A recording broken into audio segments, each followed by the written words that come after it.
Hey guys, so this week I decided to make a kiting and manual piloting tutorial because I had a viewer request it, and also I think it's a very important sort of tutorial to post because it's something really hard to explain unless you see it in person. So again, and this is not the optimal way to kite as well, but for me it will be for me it's a really easy way to get started into manual piloting. um, because let's say if you want a manual pilot while setting up your orbit completely manually, you can. It's really easy to burn out of range and stuff like that. So that's why I decided to post it this way. I sometimes do it like that, mainly right now because I'm kind of rusty. I haven't flown kiting ships in a while, so I'm kind of rusty at it. So that's why I decided to post it how to do it my simple way. I'm not saying this is the correct way to do it or this is the way you should do it. This is just my way to do it. It works for me. It's not 100% optimal, but it's better than just hitting orbit, hitting approach, or hitting keep at range.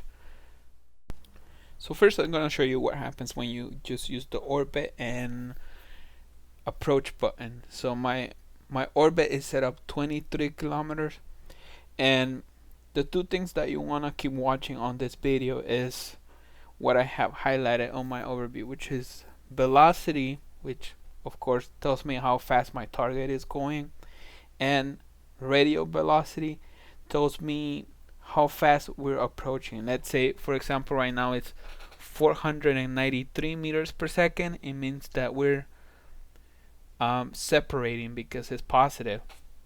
So once it goes to negative, that radial velocity, once it goes to negative, it means that that target is approaching you, and the distance between you are are are getting closer by that much.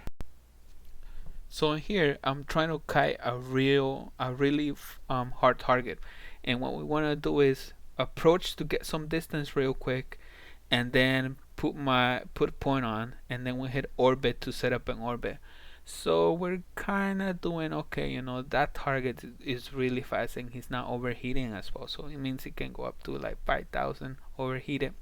So we're keeping up on the orbit pretty much, but then he starts to slingshot us. And what that means is that he's burning straight away from us. And what that causes to any normal pilot is that you want to get your point back on, so you have to get within 24 kilometers. So you hit approach or orbit. In this case, we hit orbit, and this is what every pilot does. Almost every pilot that's not manual piloting does.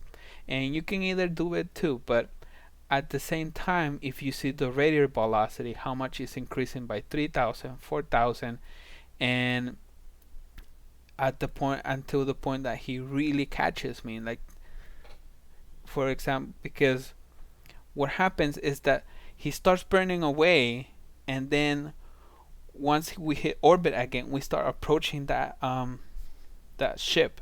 So what happened there is that once he saw that we're approaching him again, then he turns right back around. So that causes us to both ships having approaching at the same time, so that it cuts the distance between each other really fast. So that's a slingshot, and that's what happens when you're just hitting manual or orbit and approach button. You can also sometimes people do keep at range. Let's say they keep at range at 23k as well.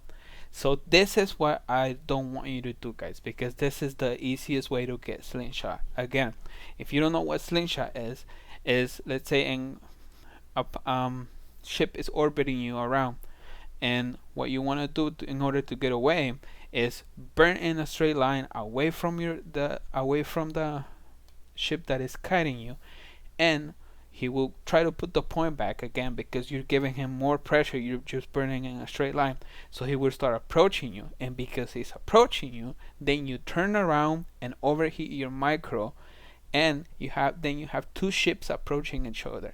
So the distance you can get from, as you saw from the clip, you can get from 30 kilometers to 10 kilometers in a really short amount of time, and that's what's called a slingshot, and that's what I'm trying to prevent you guys from doing. So I will post this and as the first part of the video, what you should not do, and then a second part of the video, because I wanna keep it shorter, because um, let's say you want to go back to this video, you can actually, oh, okay, let me see. So you can actually really quick finding it instead of watching like a 15-minute video long. So thanks guys, and keep watching for the next video. Thank you.